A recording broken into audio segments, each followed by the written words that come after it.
This is The Chris Project, where we discuss mental wellness, self-awareness, and mindset with entrepreneurs and experts. Set your perceived ideas and biases aside, and let's go on our journey for yourself, for your family, for the world.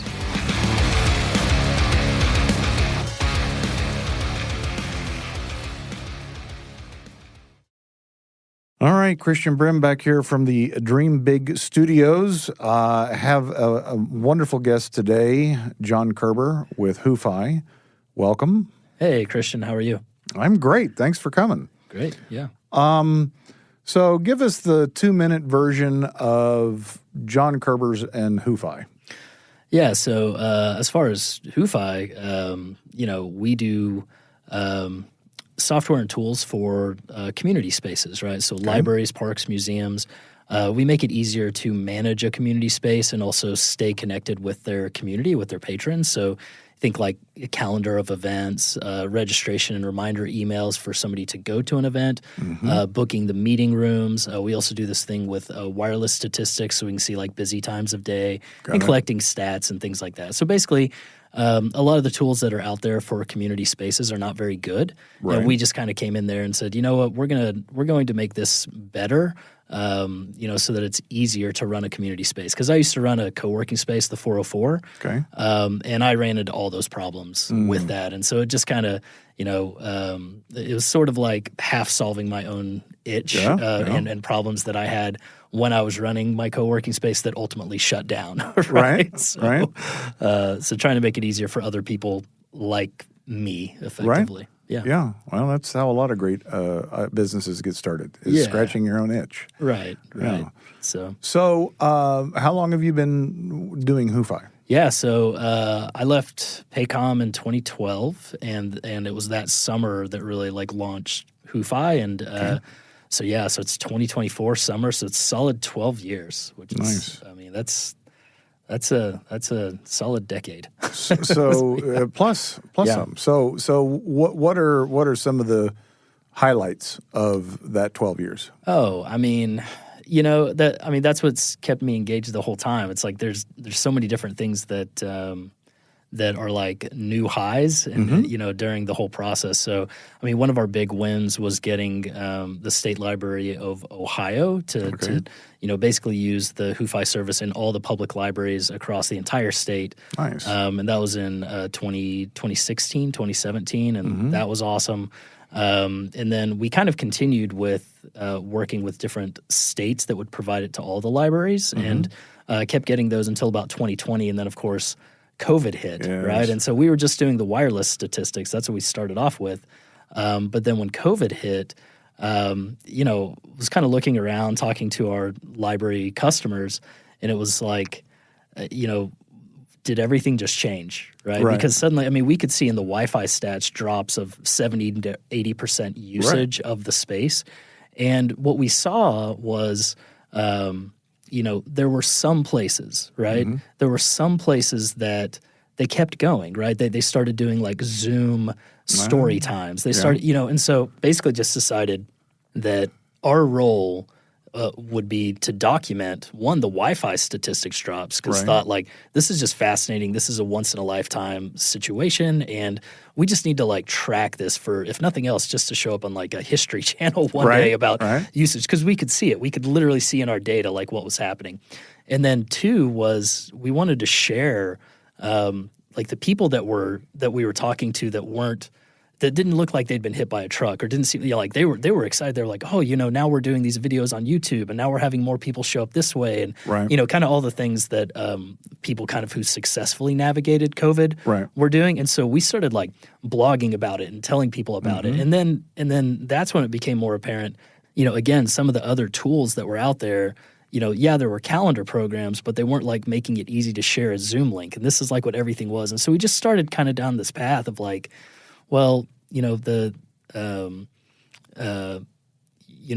events have changed, right? People's expectations of being in person or virtual have changed. And so that was a big win too. When we basically kind of pivoted from just the Wi-Fi to doing calendar and meeting rooms and all this, with kind of a focus on, the hybrid element of being in person or virtually to almost everything that people do now, and so that was kind of our second, or that was kind of a major pivot in 2020 from that, Right. and that was a big win. And then then there's been big wins along the way too. Like a most recent one is we just opened up a WhoFi UK. So we opened up a subsidiary in the UK, and it was because the University of Glasgow, Caledonia, they wanted to start using our Wi-Fi statistics, but now they're interested in like the meeting room management and all that. And so that's been a big win too. So it's kind of our first international,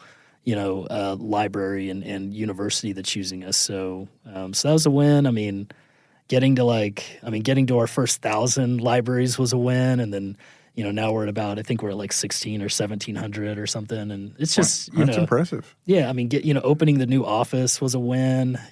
Getting to 10 people was a win. I mean, these all felt like wins along the way. And so it's hard for me to say like a single. No, that's great.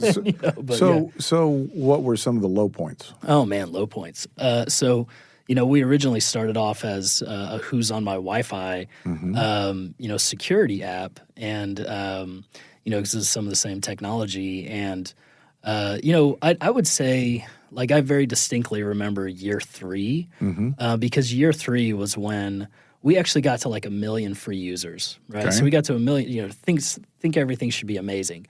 However, 1 million free users literally don't pay anything, by right? definition. By definition, right? So I'd read all about the freemium and all those kinds of things.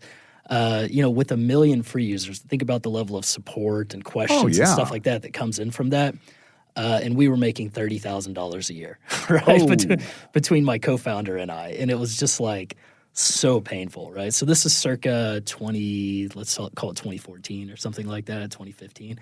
And my co-founder and I had basically just like, what are we doing? And we'd launched a router. We'd taken on a little bit of investment money. We had an employee and launched the router. Router fails, right? So because we thought that was like another thing. And so, I mean, literally around, I want to call it, let's call it like February of 2015. I mean, this thing is teetering on just absolutely shutting the whole thing down, right? Because my co-founder and I were like, what are we doing? The guy who built the router is like, well, this didn't work, and that's what we because of the free users. Well, okay, so let me just stop there. So this thing's teetering, like it's about to just shut down, and my co-founder and I literally have the conversation of, what are we doing, and should we just shut this down? Right. The kind of spark of it was, I don't know if you know who Danny Maloney is from Tailwind. Really good entrepreneur in Oklahoma City area, tech entrepreneur. And, I was telling him about what was happening, because what was happening with all those free users is we were getting 100, 200 something signups per month, right? Okay. And then we were churning 180 signups like within 2 months or 3 months. So we had this like constant setup process and everything. And Danny and I were having lunch one day, and he basically was just like, so John, have you ever looked at the people that don't churn? And I was like, what do you mean, Danny? He's like, you've had thousands of people, or you've got millions of free users. You've had thousands of people pay for the premium product. And most of them leave. I'm like, yeah. He's like, have you ever looked at the people who don't? I'm like, no, Danny, I never thought that. Right. And so when we analyzed it, there were basically like 2 groups of people. It was banks and libraries, and it was like, this is weird. And then we called them up and we're like, hey, John, who's on my Wi-Fi, saw you're using our paid product. What are you doing? Like, why are you using it? And for banks, they still saw it as a security tool, and they were like, well, it's just low cost, and the security's okay, but like if it catches one guy eventually, cool, then it was worth it. And the libraries were different, and they were like, we're not using it for security. We're using it for these like wireless stats that we have to provide to the state and all this kind of stuff. And so they wanted something totally different. They wanted privacy. They wanted all these kinds of features. And my co-founder and I were just like, man, this seems like a good mix. This seems like this would work better. And so, we we talked to them and then just started pivoting the product that way, right? Right. And so then that was how we became WhoFi, and that was how we started working with libraries. But it was literally in this moment of like 2015, the company's teetering, the security company that was originally planned is failing. Luke and I were like, okay, we've got 12 months to make like $5,000 each, right? So like when you and I can make $5,000 a piece, this thing can continue, right? And so, and then that's what happens. So we literally put like all of our energy into postcards and emails and all this kind of outbound to libraries, and then that's when the whole thing kind of shifted. But so that was definitely a low point. An early employee leaving, product failing, pivoting, for sure out of money. Like it was just like that was an absolute low. At what point did you, after you pivoted, at what point did you know, okay, this thing's not going to fail? Well, I think yesterday. No, I don't know that it's not going to fail has ever entered my mind. I think it is. Right. I think it has always been kind of a, there's always something in the back of my mind that could like take it down. You know what I mean? Okay. And so, but I would say when we finally felt a little bit of breathing room was in probably about 2018, 2019. So at that point, we had these individual libraries across several states. We had, some state deals. So we had the state of Ohio, we had the state of South Dakota, we had the state of Iowa coming on board, and the state of and it was like, okay. And I looked around, and not only that, but because we'd grown, I mean, we were probably at about 1,000 libraries, then could actually hire. Because that was the next thing, right? It was like, okay, we started to get all those libraries. Well, it was still kind of Luke and I, right? And then we were trying to hire people, but then we were making $100K. Well, you can't really hire a lot of people. Like you can hire a person, like right, when you've got like 100, right? So then it was still just like,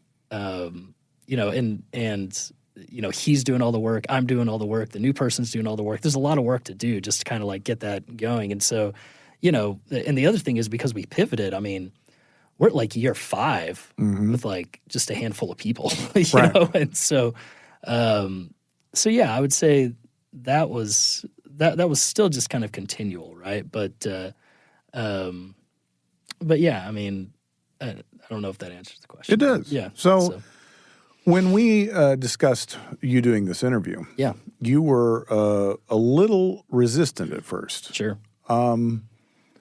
Why? Yeah, so I think it probably comes down to a couple different things. So the first is that a little bit how you framed it was that you were talking about the psychological makeup of entrepreneurs. Right. And I'm not super excited about anyone having my exact psychological makeup, right? So that's, that was one concern. And then the other concern was just that I've definitely been around film and video and audio recordings and stuff since I was like a teenager, and certainly it's usually better to have edit control than not. Yes. I guess I would say so. So it just kind of when it was sort of framed as I'd like to dig into your head, and dig into the psychological makeup of you as a person and your history. It's like and so that was concerning, and then the other concern was just things like certainly have already seen times where things get recorded and you think it's like thrown away, but it's actually not, and then you see it years later and you're like, oh my gosh, what was I saying there? Right. So let's talk about the psychology of an entrepreneur. So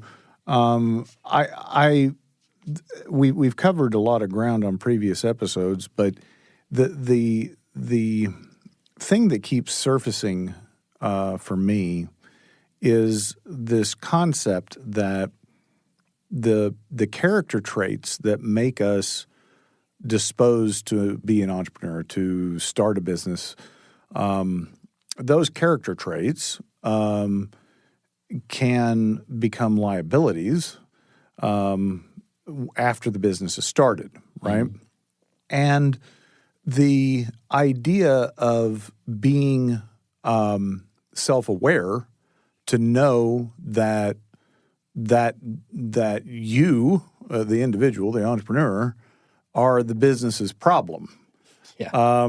Right. So a business has lots of problems. If it has employees, it's got people problems. You have customer problems. You have competition problems. All of these things that every business has. But the one that I think that is often overlooked, I definitely overlooked it for a long time, is my effect on the business and how I was potentially limiting the business.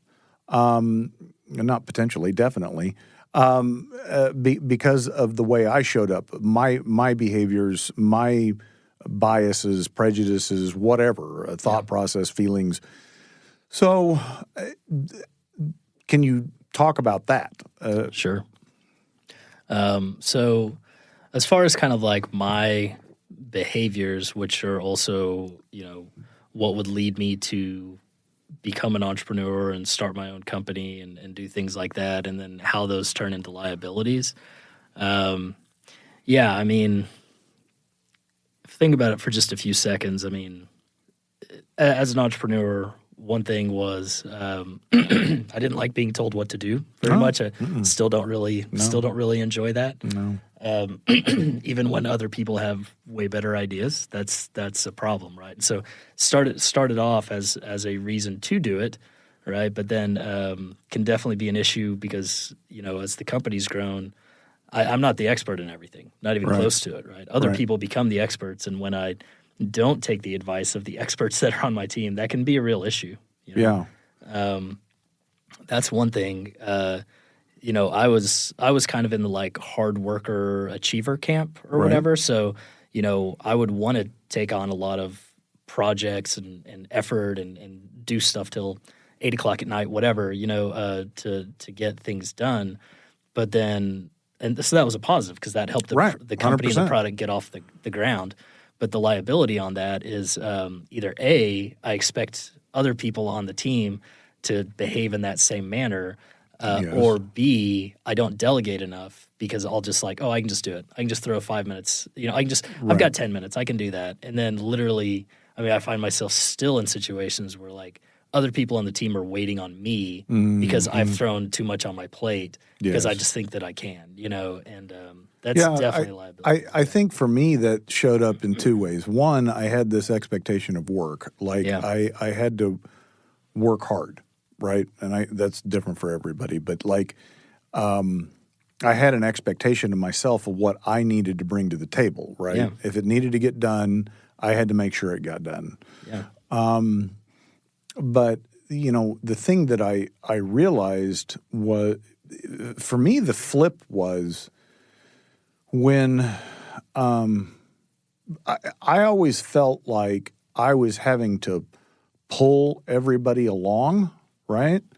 I was the workhorse and they were just kind of getting drugged by ropes behind me. Yeah. Was when I felt like they were actually taking the lead and going in front of me. Like they knew where we were going. Yeah. And so they went ahead and passed me, right? Yeah. And started doing the things to get to where we needed to go. And I was like, holy shit. I can't tell you exactly when it was, but it was in the last, 2-3 years that it was like, oh, wow. I didn't believe that was possible, right? I thought that if something happened, had to get done, I was the one to make it happen. Oh, yeah. Got it. Luckily, because I have a co-founder who's like a college friend of mine from 20 years ago, and we played rugby together and everything. Let's just say we don't pull any punches in our conversations. Yeah. So bottom of the scrum, nasty stuff happens. Yeah, right? because I've heard that before, but it hasn't been my experience as an entrepreneur, and I think a lot of it is because Luke has been able to be like, hey, John, you're being a jackass, right? Like not in a very friendly, professional, but we've known each other for 20 years and quit being a jackass way, right? Like he's been able to, I think, point out sometimes when I'm doing that and like John, why are you not? That's interesting. Let that guy go, right? So let him do his thing. Yeah. You guys have been together, friends, for 20 years. Plus, yeah. You've been co-founders together for 12. 12, yeah. That seems to me, my experience, fairly unusual. What would you ascribe the success of the partnership to? I don't know. I mean, being totally honest, I have no idea. Except that we're very different people, right? Mm-hmm. So he and I have very different views on a lot of different things. We have a different skill set. So for example, I tried to start a company, when I was like 20 or something like that. And I have an engineering background, and I tried to start with another engineer.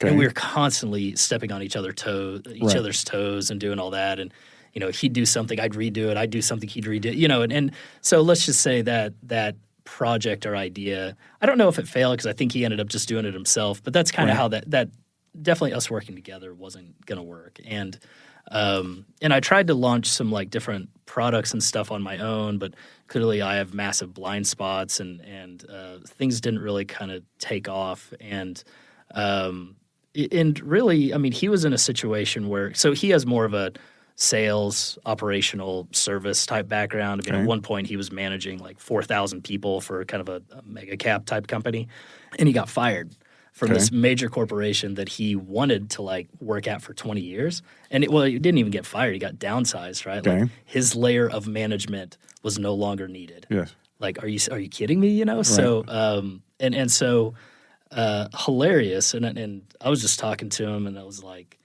and he was then very upset about the whole corporate, mega company, don't care about people kind of thing. It's like, you know what? You're right.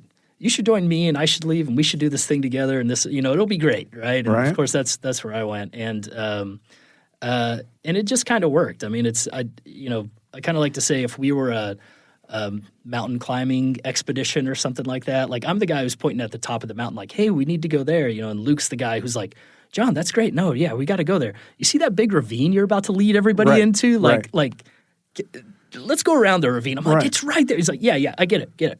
Let's go around the ravine. So he's it's more of a yin and yang, more of a visionary integrator dynamic. 100%. Yeah. 100%. Yeah. And, I think that relationship, that dynamic of the visionary integrator they wrote a book about it. Is it the rocket fuel? Yeah. Because it is rocket fuel. Yeah. If you can find that person. Yeah. For me, that was a challenge because I didn't want to let go of the operational, right? Not that I was particularly good at it. It was, when we first tried to implement EOS, we did it ourselves. We didn't bring in an implementer. Yeah.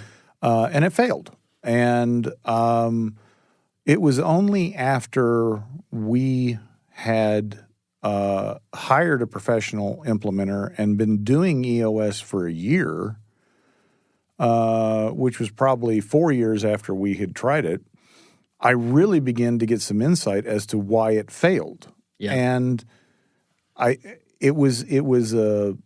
describe it as a gut punch because there were some small things, but the big reason it didn't work was because there wasn't any trust.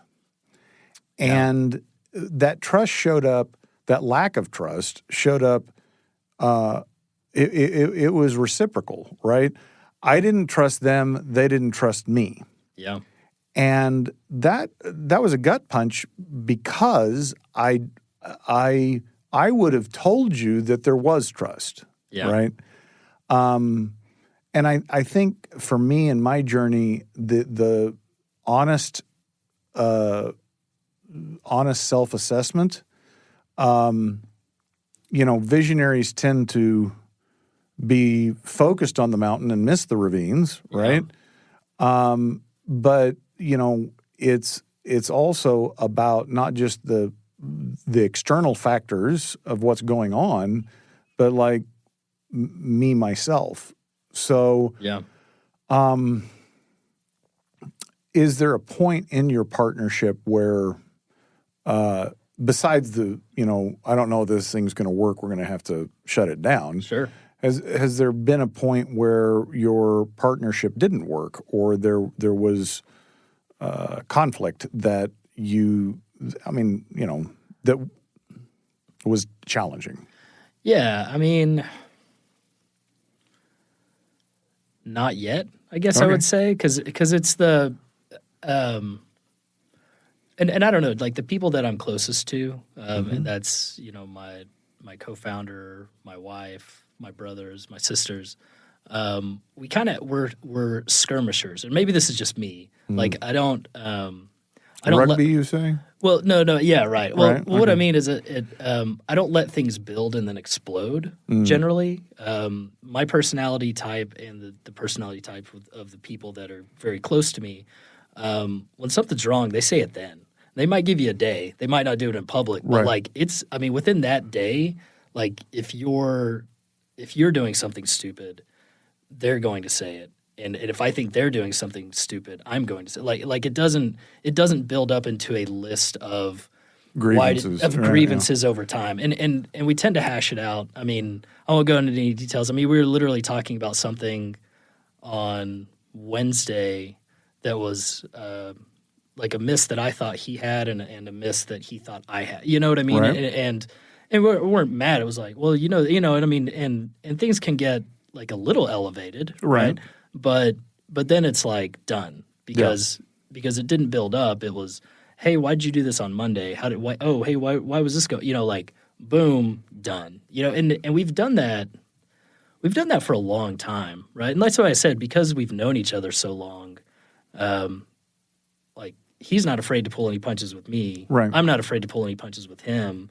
And so I think it gives a lot more insight. Because what I like to say, and this is definitely, this is my belief of this, is that Who's on My Wi-Fi was a company that I imagined, I built, had a co-founder kind of come on, but then absolutely collapsed that I didn't listen to. And really, WhoFi is the company we built together, right? Which Okay. was that that was library, community space focused. We were doing different marketing stuff that he wanted to do, some sales stuff he wanted to do, some customer service stuff I wanted to do, some product stuff that I wanted that he there literally would not be WhoFi without my co-founder, right? There was a Who's on My Wi-Fi without him, right? To some degree. You just said that you started it and it was your idea and it failed, and then you pivoted. Yeah. Was there something that, had to change in you or for you at that point? Beyond like the market dynamics of like, these are the people that are actually using it and I need to focus on them, but like... Yeah. Well, that's a really good question. I like to ask good questions. Yeah, I mean, no one's ever asked me that, but I would say 100% yes. And what I mean by that is, Who's on My Wi-Fi and the router failing, I would say was probably the first massive big failure of my life, right? Okay. Did not Not your achieve first everything. screw up, No, but- plenty of screw ups, right? But this is what I told everybody I was going to do. Yeah. This is what I quit my job and left to do. This is what I put all my eggs into this basket and it failed, right? And I was crushed, right, by that. But then there was also, and this is what I did not expect from it, especially because just a little bit of backstory on it. I mean, it was we launched it on Indiegogo, right? Okay. And so Indiegogo, a unique thing about it is that it's 30 days, right? And Okay. if you're not going to hit it within day 2. And so literally on day 3, this thing was like toast, and the rumblings were in the company. Like I said, when the guys was going to leave, everybody flew in. This is this is kind of a big thing, and this launch just completely bottomed, right? Cratered. And there was nothing I could do. There was nothing I could do for 26 more days, right? Yeah. And so it was a very like the first week was just like, oh my gosh, I can't believe, this, all the things that go through your head. Oh, I'm an embarrassment to myself and my family and whatever, right? But then you get to week 2 and it's like, well, I guess I'm just going to sleep, and so because I don't, don't have anything else to do. Yeah, there's not really much else I can do. I mean, support stuff was still coming in from the other stuff, and still having conversations, but like, I'm going to rest. And I finally like took a rest, and it was kind of like, and then at the end of it, I would say it was just kind of like a full acceptance of the failure that it actually just happened, and that was okay. Right. And that not only was that okay, but that, what those other customers, again, we were making like 30 grand, but like they mostly didn't even know about it because we'd done such a poor job of marketing the launch to it. They still had other things. Our like my wife still loved me. My kids had no idea. The people that were using it for some other thing were still using it for some other thing. And so even though it was this thing that like I'd built up and the team had built up and we'd built up and it was big in our minds, in my mind, and it completely failed, well, I mean, for the most part, everyone just kind of goes on, right? And it's not really as big of a deal. And so I would say that was a big shift for me just to like recognize that. But it was very humbling, right? So I definitely had some arrogance and ego. I mean, you have to almost to launch a company, right? So it's very humbling. I say delusion, but okay. Delusion, fair enough. It was very humbling to fail like that. But also it wasn't, not fatal, right? And so it made me a lot more receptive to like, quite frankly, other people's ideas. You know? And I would say that like, probably if that first idea had succeeded, but the way even Luke and I's partnership was, if it had been from that idea, which was originally my idea, and I did some of the work, like it would have blown up later.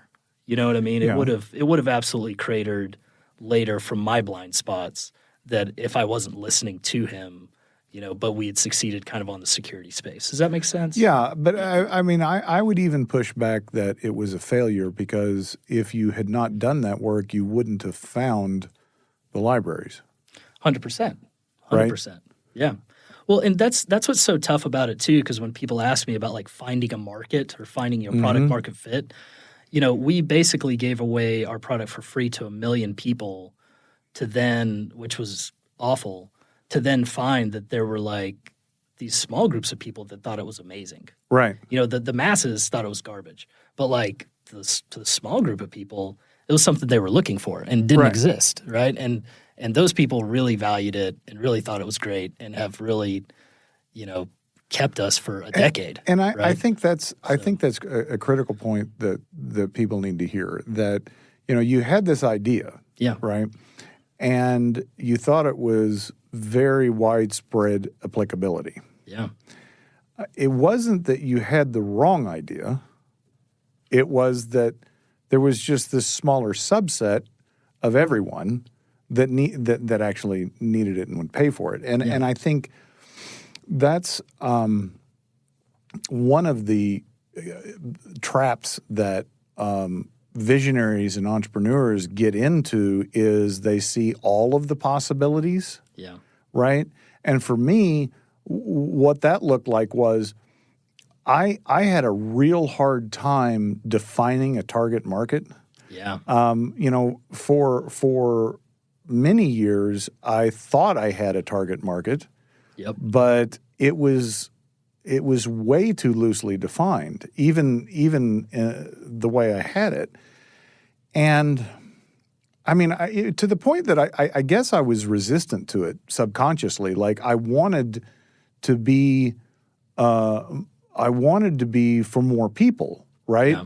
But that's the exact opposite of how you get traction, right? Yeah. Yeah. I mean, yeah, I couldn't agree more. It's funny because now 10 years later, and 8+ years in libraries, now we're looking at a second market. Right. Right. Like after, now at several people and an office and a product that is well defined and works, and and now it seems much more obvious. It's like, oh, well, it turns out this can also work for universities. But that was a decade of builds and improvements Exactly. and business processes and everything to get all of it to a point to where, yes, it could actually handle like additional people, beyond this narrow scope. And Right. yeah. Yeah. Yep. And I think that's a classic, I think it shows up in the tech space Yeah. more Easily. quickly or easier. It's easier to see. But it's applicable to every business, is not just knowing your target market, but what the problem they have in their terms. So for existing businesses like ours, that becomes a real challenge because you have all of this baggage that you're dragging along, all this history, all these biases, your perceptions of what the customer thinks, right? Yeah. And this is what they want, right? But at the end of the day, that's what business is about, is solving people's problems, right? And they're willing to pay you money for it. So if you're not real clear on what the problem is that you're solving in their terms, not your terms, Right. then you're going to struggle with growth. Yeah. No, I completely agree. I mean, it's kind of like I'm not really much of a golfer, but my son plays golf, and I've kind of started to pay attention to it. And I feel like it's golf is a good analogy for business, right? Like it doesn't matter how much effort, how much work, how much strength or speed or any of that you may have naturally, or even that you put into it. It's really about how well you hit the ball. Because and the more dead on you hit, right, who the customer is, what their problem is, how they want it solved, and the price they want it solved for. Like if you hit all those factors, that's hitting it dead on, and it goes straight and can fly. And it doesn't matter if you're 6 years old, you'll knock it past a 72-year-old or 40-year-old, whatever, with all the experience in the world that doesn't solve the problem that well. Right. So right. Yeah. And then you can add things like strength and speed. And then you can do that. Right. But if you don't, 100%. 100%. So you've had some experience with EO Forum. Yeah. How has that contributed to your personal growth? Yeah. That's, again, a really good question, Christian. I know you ask good questions. Thank you very much. So I think what I could say is just a little bit of a story, which is that after about a year in EOA, I was like, I don't know if I'm getting anything out of this. It's nice and it's fine and everything, but whatever. And I was talking to my wife, right? And she was like, well, I don't know what's going on there, John, but you just seem better. Interesting. Like she was basically like, you don't seem as wrapped up in the company. You don't seem as agitated. Like you just seem better and like happier. But you didn't perceive that. I didn't perceive it at all. Okay. And it was actually another guy from EOA, Andrew Cross, that I was having a conversation with. The same thing, and he said that to me too, and he was like, and I was like, I don't know if I'm getting much out of this or whatever, and he was like, John, when you showed up on day one, you like had your laptop bag with you, like you were about to check support yourself during breaks or something, and then look at you now, you showed up with a pencil and paper, right? Right. So it's kind of like from a business leader standpoint or business owner standpoint, delegation and forcing myself to let go and all that, like that had such a profound impact on me because, that was the thing I didn't do, right? I didn't take chunks of a time and like disconnect from the business regularly. So would you say that that was massive skills that you acquired through that, or was it like being around other people and seeing how they behaved, or what? It's all the above. Yeah, it's really both. And so my EOA journey was 5 years basically, and there was such an aspect of skills. And again, because I go back to my blind spots, like I had, so my thought on running a company was, startups are supposed to burn all the cash so that you can grow as fast as possible, right? And I know you're laughing, but that's literally what I thought, right? Because it's like, because it's a risky part of a portfolio or whatever. So that's what all the investors say. It's you just burn all the cash. Okay, that's great if you're VC funded, right? If you're bootstrapped, that cash is yours, and it like burns out real quick, right? Right.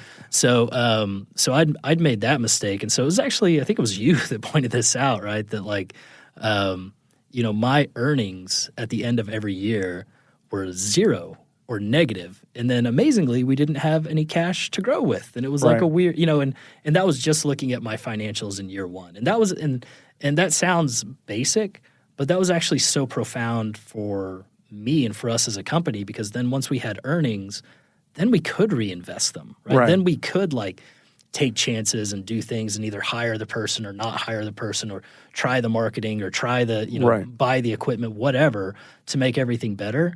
But without that like earnings or cash just literally to use, then where does it come from? And that's what had happened. That's why we joined EOA, is that, had grown but then had stagnated. And this was even before COVID kind of, did a number on a lot of the community spaces. So, so that was a skill, right? Right.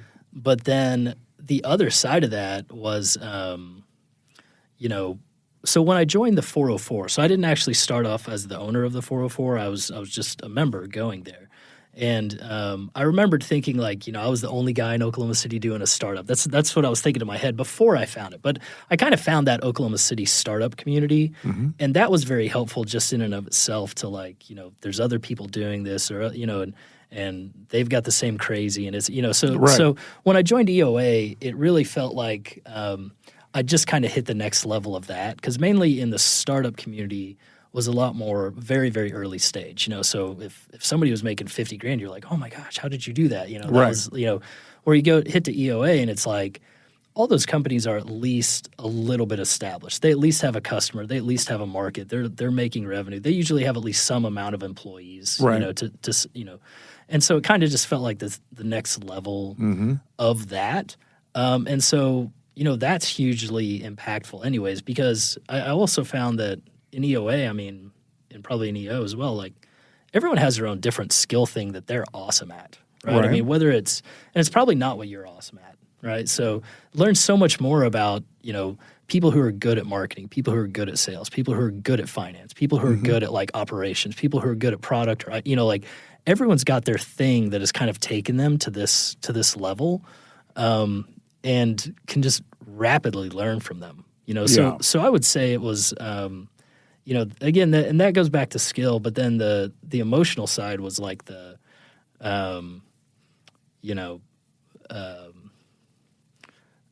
because we all share the same crazy, right? That when I'm in my crazy that other people don't understand, it's like, well, so-and-so would get this, Yes. like, so there's a very, it's sort of like there's technical or skill type things, there's learning from others, and then there's also just kind of the, this might be a little bit off what I'm doing, but I'm pretty sure like he just did that too, or she, like it's, you see what I mean? It's the, I call it the tribe. Yeah. It's the people that share the same overall values. Yeah. That, get you. And they may sit there and look at you funny and say, well, I wouldn't do it that way. That's not a decision I would make. But you at least know that they've been there to have those types of decisions and have to question them, right? Yeah. I think the thing that's interesting about what you said was, is what I see in my own journey has confirmed this, is that we all reach these, Drew Goodmanson calls it these entrepreneurial inflection points. And it's different for every person in every business because there's too many variables. But this inflection point is when the entrepreneur realizes that it's beyond them. Yeah. right? In whatever capacity. That might be time, that might be money, that might be, skills. They come up with a problem that they can't solve, right? Yeah. And, depending upon the problem, it may be that the entrepreneur has to grow themselves, to change themselves in order to facilitate that growth. Or it may be where, the entrepreneur says, I've taken this as far as I can go. Someone needs to take it further. And having the humility to say that. But that's hard. Yeah. That's hard. Yeah. It's hard. It's hard for me because I'm like, I think I can do anything. Just grind more, right? Exactly. Yeah. Yeah. Yeah. It's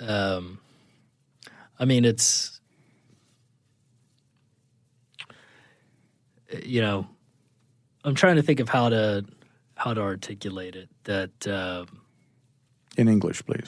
Yeah, probably I won't bust out Spanish. It'd be embarrassing anyways. But there's definitely a lot of value in seeing other people who are in similar situations either go through problems that you haven't realized yet, right, or struggles that you have had experience with. Whether if like I'm the person that I'm hearing about somebody else's problem and they're talking about it very candidly, and then when it eventually hits me, right, 2 years later, 3 years later, whatever, I'm in a similar situation. One, I know who to talk to. Two, I've already I'm like, yeah, I figured this would happen, right? Eventually, right? Like it's not caught us off guard as much. So that's been massive. But then also the when I see somebody who's in the exact same situation that I was in, right? And never to give advice on it, but just like how does advice work? Right. But literally that happened to me, right? And this is why I did it like even worse than you're talking about. Right. But this is how I finally got out of it. Maybe that helps, right? Because like you pointed out, you don't want to be told what to do. And I think that's a common characteristic of entrepreneurs, right? Yeah. I remember sitting at EO's master program, and one of the speakers, there's 50 entrepreneurs in this presentation, and he looks at one of the guys on the front row and he said, "Will you get me a cup of coffee?" And the guy just kind of balked. And he was doing it as a teaching moment because he knows us, right? But even something so simple as, hey, get me a cup of coffee. It wasn't, can you get me a cup of coffee, right? It was, get me a cup. If someone tells me what to do, like my wife, I've had to train her. Like, can you ask me? Because it's not that I don't want to do it, but as soon as you command it, that's what happens. Spikes come out. Yeah. Right. I don't get that about my personality. I don't know why that is. I don't like to be told what to do. But the going back to problem solving. Yeah. If you're around people that want to tell you what to do, you're not going to hear it. Yeah. Right. Even if it's brilliant. Yeah. Not going to hear it and not going to stay in that group very long. Who wants to? And some people, I would say some people find it easier or more fitting to their personality to kind of have a list of things to do that have been, already identified, and then to do those jobs well, and then to, kind of be rewarded or not rewarded based on those things being done. Right. And that's great. And but there's also people who like, that feels confining, right? Like that feels like. That sounds awful actually to me. Well, see, to you, that sounds awful, but I know a lot of people that would find that. Yes. Like, it's really about, did I get the gold star? Did I not? Well, right? and frankly, we have to have those people. Yeah, exactly. We have to have those because 100%. otherwise nothing gets done. No, because because the people who don't want to be confined also aren't all that consistent. No, like that's the downside, right? And that's the me and Luke dynamic in that case, right? Yeah. Like, I can come up with ideas and 10 of them, and 2 of them are like okay, 2 of them are like pretty good, right? But there's a 50-50 chance that 3 months from now I'm already on to the next idea, and even those 2 gold nuggets, like I've already dropped them on the ground because I'm chasing. You forgot what they were, and he's like, oh wait, don't you remember those 2 like gold nuggets? Like, no, those were like good. Let's keep doing. And like that's the consistency that keeps going. Don't you remember when you say that? And I'm like, no, I really don't. I could, yeah. Oh yeah, I remember that conversation, kind of. Yeah. I said that. Okay, well, it sounds like something I'd say. And, I think the group dynamic is also interesting because it kind of like when I had Peach on, and we were discussing counseling and therapy. Yeah, he was talking about how the counselor's role, as he's being trained as a psychologist and a clinician, is to be like detached. They're emotionally detached from the situation, right? Yeah.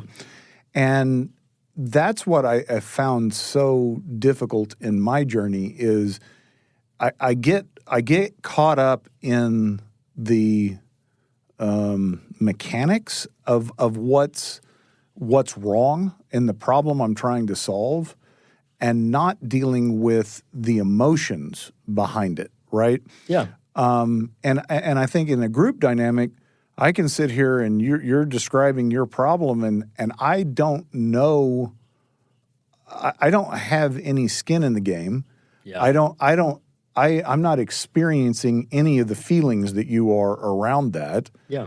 And there's a certain level of clarity that comes with that. But if emotion, and I let's say I don't give you advice, I give you experience share. Like I had that same situation, and this is what I did. This is what I wish I had done. This is how it turned out.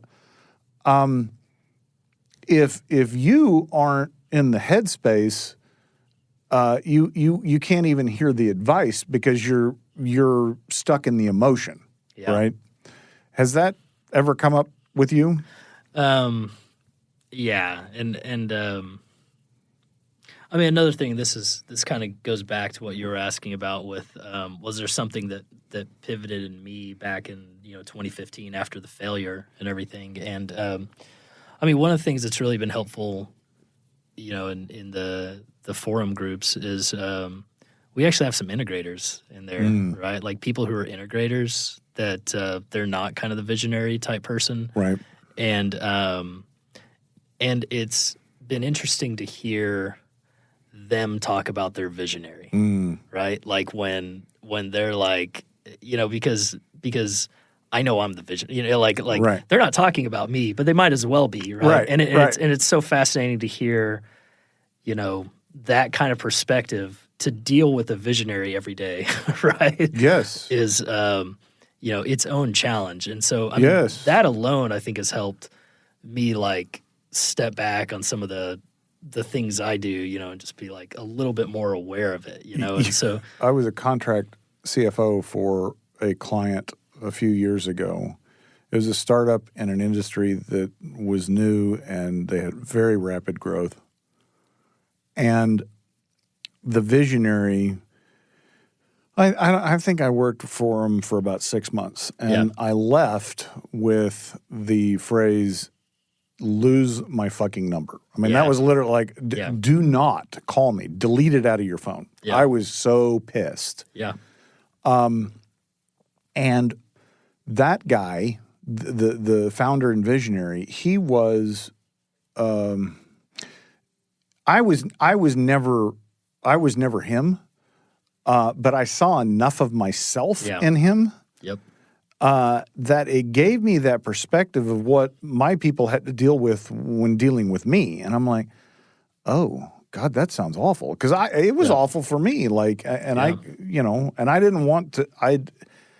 That was a switch because I'm like, I started thinking about how I showed up to those other people and how I could be influencing them just being me, not like intentionally, but yeah.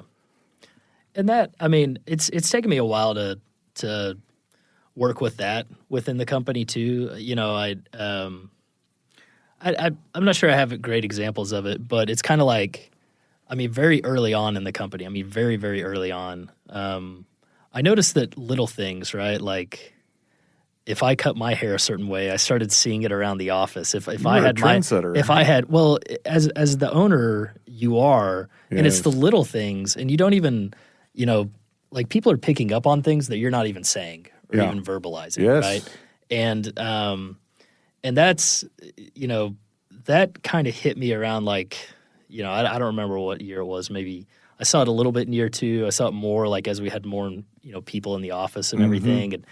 And so I just started to try to get very careful with like my actions or words or something because I didn't want, you know, it's even little things. It's like if I'm leaving every day at 4, right, and they're seeing it, right, then they think that the exact correct course of action is to leave early every day. Right. Now, they may or may not see me at 8 o'clock working that evening. Right. Right. But they certainly saw me leave at 4. Or if I'm like, oh, it's not a big deal, then they think it's not a big deal. You know, even though it might very well be a big deal to some of our customers, some of our partners, et cetera, to other members of the organization. So I've tried to, and I still catch myself doing this, right? Like, you know, in that leadership role, whether you think you are or not, there's a lot of eyeballs on you that are looking at things that maybe you didn't even intend for them to see, you know? And so 100%. And it's I had one of my leadership team tell me one time, it's not what you say, it's how you say it. And, you know, you don't understand the weight of your words. Yeah. And, you know, I think one of the things that I had to grapple with is that people have this idea of entrepreneurship that, you know, like it's freedom. Well, sure, there is freedom. Yeah. But like Braveheart. Right. That freedom comes at a cost. Yeah. Right? If you're gonna act exactly how you want to because you're the boss, it's gonna have ramifications, whether you want it to or not. Right. And so, like you said, developing that leadership of modeling behavior, modeling language, you know, it's been a struggle for me. I mean, it's an ongoing one. Like you have to self-censor a lot of times. Yeah. Agreed. Like that. I was thinking of one instance where I was. To me, it was a funny, a practical joke, and like the other team members were saying, "Oh no, you can't do that. You'll leave her in tears." And I'm like, "Really?" And it's like, "Yeah." And I'm like, "Okay, I won't." I mean, like, but to me, Yeah. It's it's been a crazy ride, that's for sure. Well, John, I appreciate you stopping by and sharing your thoughts. Yeah. Good luck, and we'll talk to you soon. Yeah. Thanks, Christian. Yep. Talk to you soon.